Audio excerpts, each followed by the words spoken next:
The lungs are a pair of large spongy organs. Each lung is surrounded by a pleural membrane that provides the lungs with space to expand.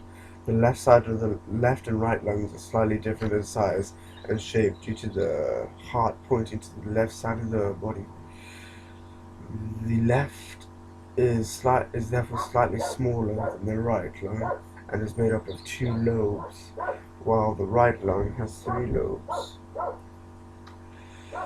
Um, the interior of the lungs is made up of spongy tissue containing many capillaries and around 30 million tiny sacs known as alveoli. So these are those right there. They're found basically at the end of every bronchial. The alveoli are cup-shaped structures found at the end of the bronchioles and surrounded by capillaries. Right. So surrounding the lungs are a set of muscles that are able to cause air to be inhaled or exhaled from the lungs. The principal muscle respiration in the human body is the diaphragm. That is this muscle right here.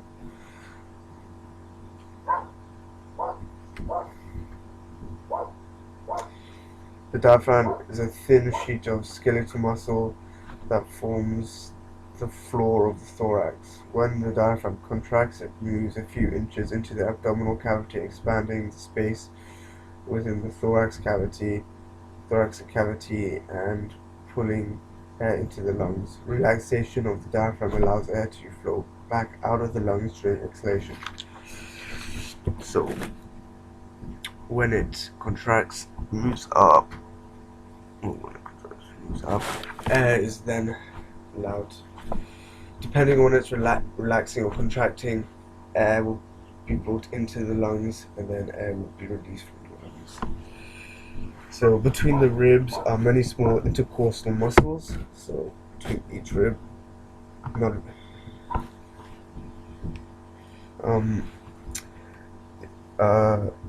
these assist the diaphragm with expanding and compressing the lungs. These muscles are divided into two groups: internal intercostal muscles and the external intercostal muscles. The internal intercostal muscles are the deeper set of muscles that press the ribs to compress the thoracic cavity and force air to be exhaled from the lungs.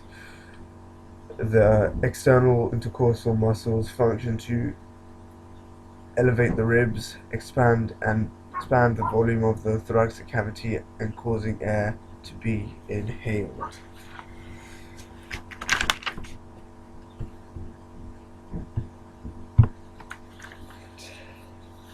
Now, gaseous exchange. The gaseous exchange happens in the alveoli. The main function of the respiratory system is gaseous exchange. This refers to the process of oxygen and carbon dioxide moving between the lungs and blood. Diffusion occurs when molecules move from an area of high concentration to an area of low concentration. This occurs during gaseous exchange as blood in the capillaries surrounding the alveoli has a lower concentration of oxygen than the air in the alveoli, which has just been inhaled. So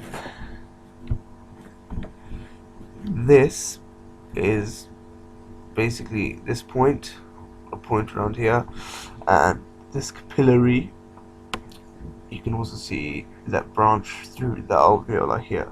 So this is the tip of the alveoli, and this is a capillary that's branching around this part of the alveoli. Both alveoli and capillary have walls which are only one cell thick and allow gases exchange and allow gases to diffuse across them.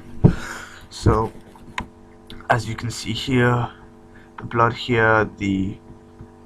that is carried here has carbon dioxide that is diffused into the alveoli, and the oxygen that is brought in to the alveoli diffuses across into the blood. The same happens with carbon dioxide, so the blood in the surrounding capillaries has a high concentration of CO2 than the inspired in the inhaled air due to it being a waste product of energy production. Therefore, CO2 diffuses the other way from the capillaries into the alveoli, where it can then be exhaled. Thank you.